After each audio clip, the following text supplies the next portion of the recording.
저는 계속해서 조동사에 대해 살펴보고 있습니다. 조동사는 생각이나 마음을 전달하기 위해 사용하는 거라고 했고, 크게 네 가지로 나누어서 설명을 드리고 있는데요. 지난 영상에서는 그 중에서 세 번째, 추측을 표현할 수 있는 may와 might에 대해서 살펴봤습니다.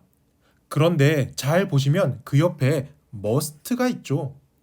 이번 영상에서는 이 추측을 나타내는 must에 대해서 함께 공부해 볼까 합니다.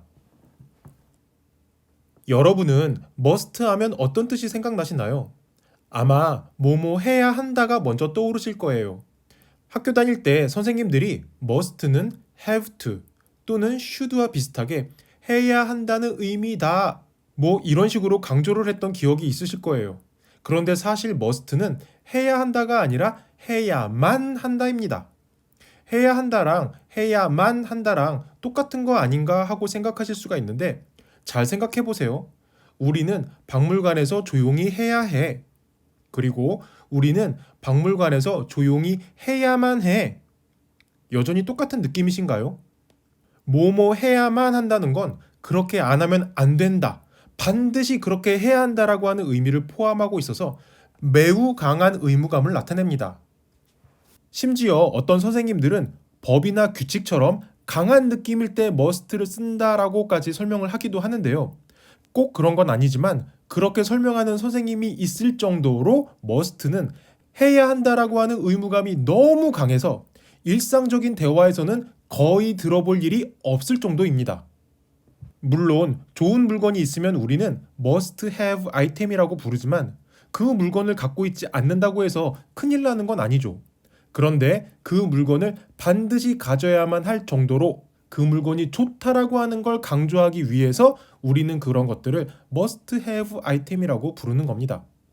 또 맛집을 표현하는 여러 가지 방법이 있는데 그 중에 하나가 must go restaurant입니다.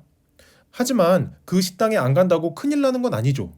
그런데 그 정도로 꼭 가봐야 할 식당이라고 하는 걸 강조하기 위해서 must go restaurant 이렇게 말을 합니다. 다시 한번 말씀드리지만 must는 너무 강한 의무감을 가지고 있기 때문에 일상적인 대화에서는 거의 들어볼 일이 없을 정도의 그런 조동사입니다. 그러니까 만약에 대화를 하다가 must가 들리면 그때 must는 다른 의미일 거예요. 뭐뭐임에 틀림없다. 틀림없이 뭐뭐일 것이다. 이게 바로 이번 영상에서 다루어볼 의미입니다. 뭐뭐임에 틀림없다라고 하는 의미의 must는 다음과 같은 경우에 사용할 수가 있습니다. 예를 들어 친구 A로부터 그의 여자친구인 제인에 대해서 맨날 얘기만 듣다가 드디어 얼굴을 보게 됐을 때 you must be Jane. 제인이시군요. 이렇게 말을 할 수가 있는데 그대로 해석하면 당신이 친구 A에게서 말로만 듣던 그 제인이신 게 틀림없군요. 이러한 뜻입니다. 미드나 영화 같은 데 보면 정말 많이 들어볼 수 있는 표현이죠. 또 우리말로 수고하셨습니다 또는 고생하셨습니다를 영어로 표현할 수 있는 방법은 없습니다. 이때 must를 이용해서 You must be exhausted 이렇게 말을 하면 당신은 피곤하신 게 틀림없네요 라고 하는 말이 되고 우리나라 말로는 수고하셨습니다를 가장 잘 표현할 수 있는 방법이 되겠습니다. 마지막으로 하나만 더 예를 들어드리자면 이 형식을 공부하면서 He is sad, 그는 슬프다라고 하는 문장은 주어 동사 보어로 문장이 된 이 형식 문장이 맞지만 의미적으로는 틀리다고 말씀을 드렸습니다. 왜냐하면 다른 사람의 기분이 좋은지 나쁜지 내가 알 수가 없으니까요. 물론 전지적 작가 시점으로 소설을 쓴다면 가능할 수도 있는 표현이지만 일반적으로는 쓰면 어색하다고 했습니다. 대신 감각동사를 써서 He looks sad. 그는 슬퍼 보인다.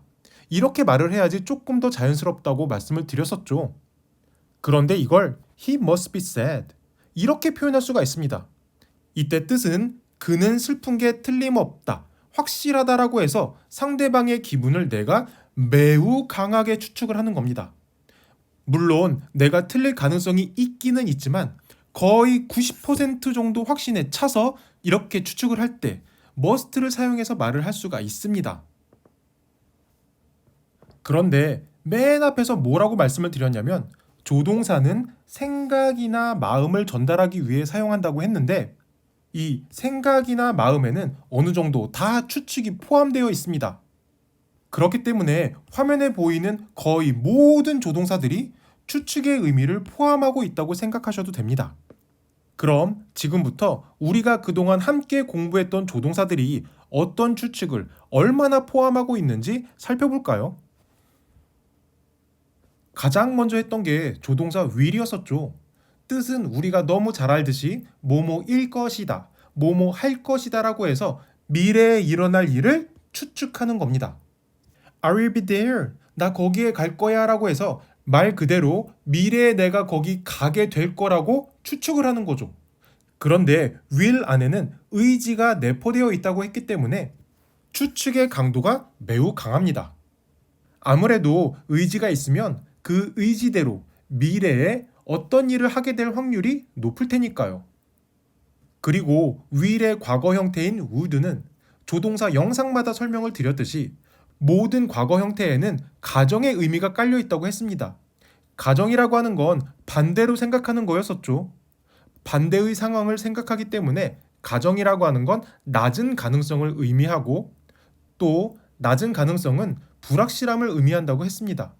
이렇게 과거 형태의 would는 낮은 가능성을 내포하기 때문에 will보다는 아무래도 추측의 강도가 조금 약하겠죠. 다음으로 살펴본 조동사는 can이었습니다. 물론 can 하면 우리는 뭐뭐 할 수 있다를 먼저 떠올리실 텐데 뭐뭐일 수 있다, 추측의 의미가 있다고 설명을 드렸습니다. 그래서 he can go to the party tonight. 이 문장은 그가 오늘 밤 파티에 갈 수 있을 거라고 내가 추측을 하는 거죠. 물론 이때도 can의 과거형 could를 이용해서 말을 하면 가정의 의미 때문에 가능성이 조금 더 낮아집니다. 그래서 아래 화살표에서 보듯이 미래에 대한 추측의 정도가 50% 또는 그보다 살짝 아래가 됩니다. 그리고 가장 마지막으로 살펴봤던 조동사는 may였습니다. may는 뭐뭐일지도 모른다라고 해서 이 모른다라고 하는 자신 없는 말투에서 느껴지듯이 추측의 정도가 매우 낮습니다. 그래서 can과 비교하면서 can보다 낮은 가능성의 추측이고 또 can보다 정중한 느낌이라고 설명을 드렸었죠. 물론 이때도 과거형 might는 생긴 게 과거기 때문에 좀 더 낮은 가능성을 나타냅니다. 참고로 조동사들 중에서 가장 약한 추측이 might입니다. 마지막으로는 should가 있는데 이건 아직 저랑 공부를 안 했었죠. 다음 영상쯤에서 should를 설명하겠지만 우리는 보통 should를 must 또는 have to와 마찬가지로 해야 한다라고 하는 의미로 학교에서 배웁니다. 그런데 먼저 말씀을 드리자면 should는 해야 한다라고 하는 의미가 아닙니다. 그러니까 우리가 가장 잘못 배우고 있는 문법 중에 하나인 거죠. 예문에 보시는 것처럼 The soup is very hot. 수프가 굉장히 뜨거워. You should be careful. 조심하는 게 좋겠어 라고 해서 뭐뭐 하는 게 좋겠다 라고 이해를 하셔야지 조심해야 해 라고 생각하시면 안 됩니다. 이건 다음 영상에서 자세하게 설명을 드리기로 하고요. should는 우리가 학교에서 잘 안 배우지만 will과 비슷하게 뭐뭐일 것이다, 뭐뭐 할 것이다 라고 하는 강한 추측을 할 수가 있습니다. 예를 들어 We should be able to sell the house at a profit. 우리는 이익을 남기고 그 집을 팔 수 있을 거야. 또는 He should come earlier if he gets to know you're here. 네가 여기 있다는 거 알게 되면 그는 더 일찍 올 거야 라고 해서 should는 이렇게 비교적 강한 추측으로 사용될 수가 있습니다. 지금까지 설명드린 조동사들을 하나로 모아서 비교해보자면 이렇습니다. 물론 그 중에서 가장 강한 추측은 조동사를 사용하지 않은 게 가장 강합니다. 왜냐하면 조동사는 생각이나 마음을 전달하기 위해 사용한다고 했기 때문에 조동사가 없는 문장은 생각, 마음, 추측 그런 게 아닌 그냥 사실을 이야기하는 거죠. 그래서 조동사가 없는 문장이 가장 강한 확실성을 전달할 수가 있습니다. 그리고 조동사 중에서 가장 강력한 게 must. 그리고 나머지는 화면에 보시는 will, would, should, can, could, may, might 뭐 이런 식으로 추측이 약해집니다. 또 must는 그 컴퓨터는 작동하는 게 틀림없다라고 해서 현재의 느낌을 많이 가지고 있습니다. 하지만 나머지 조동사들은 뜻을 잘 보시면 작동할 것이다, 작동할 것 같다, 작동할 거다 이런 식으로 미래의 느낌을 전달하고 있죠. 아무래도 미래의 일은 어떻게 될지 모르기 때문에 추측을 하더라도 약해질 수밖에 없겠죠. 그럼 이번에는 뭐뭐임에 틀림없다의 뜻일 때 must의 과거형 must have pp를 살펴볼까요? 과거니까 뜻은 뭐뭐이었음에 틀림없다가 되고, 예를 들어서 he must have failed the exam, 시험을 망쳤음에 틀림없어 이런 말이 됩니다. 다시 말해서 과거의 그가 시험을 망쳤을 것이라고 나는 강하게 추측해, 강하게 확신해 이런 의미가 되는 거죠. 그리고 과거의 일을 강하게 추측하기 때문에 failed라고 하는 과거 동사를 쓰고 또 sure이라고 하는 단어를 써서 이렇게 I'm sure that he failed the exam 이런 식으로도 표현할 수가 있습니다. 마지막으로 뭐뭐임에 틀림없다의 부정은 must not이 아니라 cannot입니다. 조동사 can의 부정을 설명하면서 말씀을 드렸듯이 can은 뜻이 워낙 많기 때문에 부정형의 뜻도 다양했습니다.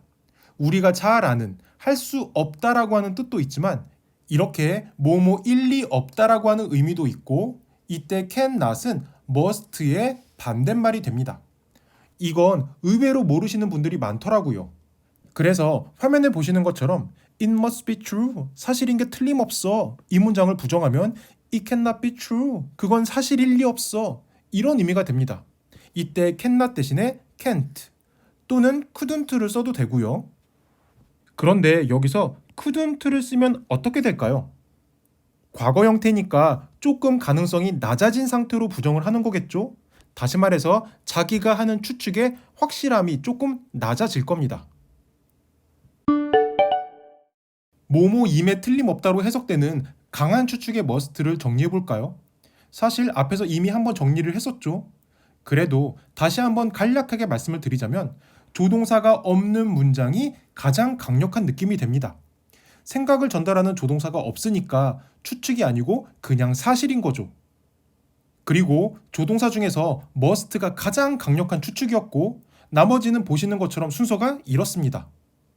그런데 선생님들에 따라서는 이 조동사의 순서가 조금 다를 수가 있습니다. 예를 들어서 어떤 선생님들은 could가 may보다 조금 더 강한 추측이라고 말을 하기도 하고, 또 어떤 선생님들은 may가 could보다 더 강한 추측이다 이렇게 말을 해요. 저도 조동사 may를 설명할 때 may가 could보다 조금 더 강한 추측이라고 말씀을 드렸었죠. 그런데 다시 말씀드리지만 선생님들마다 조동사의 순서를 다르게 설명할 수가 있기 때문에 저도 이렇게 다르게 한번 표시를 해봤습니다. 그래서 어떤 선생님들은 should가 조금 더 강한 추측이다라고 말을 하는 선생님들도 있기는 있어요. 왜냐하면 조동사라고 하는 게 사람의 생각을 표현한다고 했기 때문에 must는 90%, will은 80%, can은 50% 이런 식으로 수치화를 시키는 게 어렵습니다. 사람마다 느끼는 게 다르고 표현하는 방법도 다를 테니까요. 그래서 이걸 너무 순서대로 외우려고 하지 마시고 대충 이 정도의 느낌으로 추측하는 거구나 이렇게 이해하시기를 바랍니다. 사실 이 화면 하나를 설명하려고 그동안 그 많은 조동사들을 설명했다고 해도 과언이 아니네요. 마지막으로 뭐뭐임에 틀림없다의 과거는 must have pp, 뭐뭐이었음에 틀림없다고요. 부정형은 cannot, 뭐뭐 일리 없다입니다. must not이 아니라.